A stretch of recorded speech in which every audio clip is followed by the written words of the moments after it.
नमस्कार। चलिए आज एक ऐसी कला के बारे में बात करते हैं जो हम सबके खाने पीने के रोजमर्रा के केओस को एक सुकून भरे ऑर्गेनाइज्ड सिस्टम में बदल सकती है। जी हाँ, हम बात कर रहे हैं मील प्लानिंग की। लगता तो बड़ा सीधा सा सवाल है ना? पर सच कहूं तो यही वो एक सवाल है जो दिन भर हमारे दिमाग में घूमता रहता है और अक्सर एक छोटे-मोटे स्ट्रेस का कारण बन जाता है। सोचिए, रोज रोज यही सोचना कि क्या पकाएं, ये दिमाग को थका देता है। इसी को कहते हैं डिसीजन फैटीग या निर्णय लेने की थकान। और मील प्लानिंग इसी सबसे बड़ी प्रॉब्लम को सॉल्व करती है, हमारे दिमाग को इस रोज के बोझ से आजाद करके। तो सवाल उठता है कि इस रोज रोज की झंझट से कैसे बचें? अच्छी खबर यह है कि एक बहुत ही कमाल का बहुत ही कारगर तरीका है, और वो है भोजन योजना, जो खाने के इस रोज के तनाव के लिए एक पावरफुल दवा की तरह काम करती है। और वो तरीका बस इस एक नंबर में छिपा है, 30। जी हां, सिर्फ 30 मिनट। मतलब इसका रिटर्न ऑन इन्वेस्टमेंट तो देखिए। हफ्ते में सिर्फ आधा घंटा लगाने से पूरे हफ्ते में कई घंटे बच सकते हैं। कैसे? अरे भाई, समय की बर्बादी कम होती है, ग्रोसरी स्टोर के बार बार चक्कर नहीं लगाने पड़ते, और वो जो हर दिन सोचने का तनाव है वो तो खत्म ही हो जाता है। तो देखिए, इसके 4 सबसे बड़े फायदे हैं।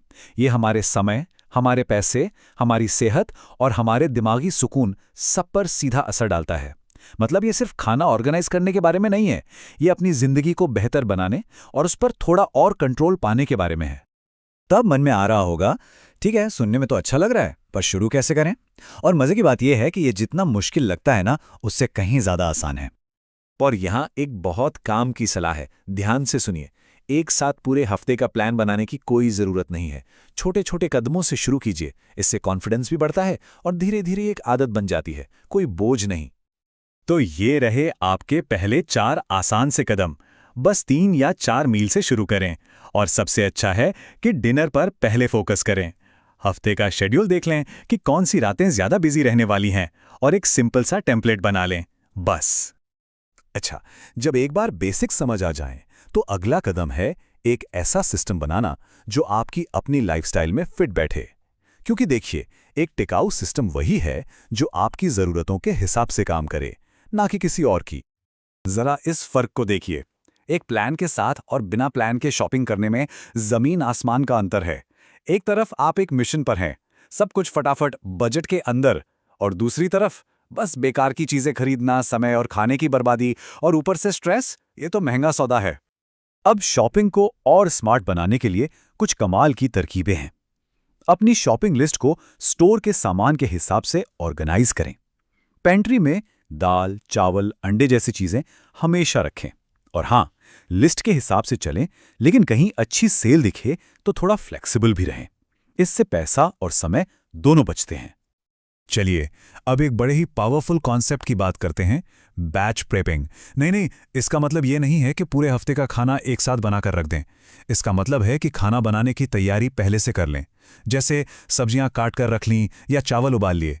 इससे हफ्ते के बीच में खाना बनाना एकदम तेज और आसान हो जाता है।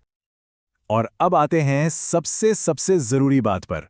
एक कामयाब प्लान वही होता है जो असल जिंदगी के उतार चढ़ाव के साथ एडजस्ट हो सके। ये लाइन तो गांठ बांध लेने वाली है। अगर कोई प्लान बहुत ज्यादा सख्त या रिजिड हो तो वो ज्यादा दिन नहीं चलता। असली सीक्रेट एक ऐसे स्ट्रक्चर में है जो जरूरत पड़ने पर थोड़ा बदल भी सके। इसका एक बहुत मजेदार उदाहरण है थीम नाइट्स। इससे आपको एक आइडिया मिल जाता है। जैसे मंगलवार को टाको बनाना है, लेकिन ये आज़ादी भी रहती है कि आप किस तरह का टैको बनाना चाहते हैं। ये बिना किसी सख्ती के एक बढ़िया स्ट्रक्चर देता है। और देखिए, जिंदगी है तो कभी कभी प्लान फेल भी होंगे, है ना? ऐसे दिनों के लिए हमेशा कुछ आसान और झटपट बनने वाले बैकअप मील्स तैयार रखने चाहिए, जैसे पास्ता या अंडे। इससे अचानक कुछ होने पर भी आप ट्रैक पर बने रहते हैं।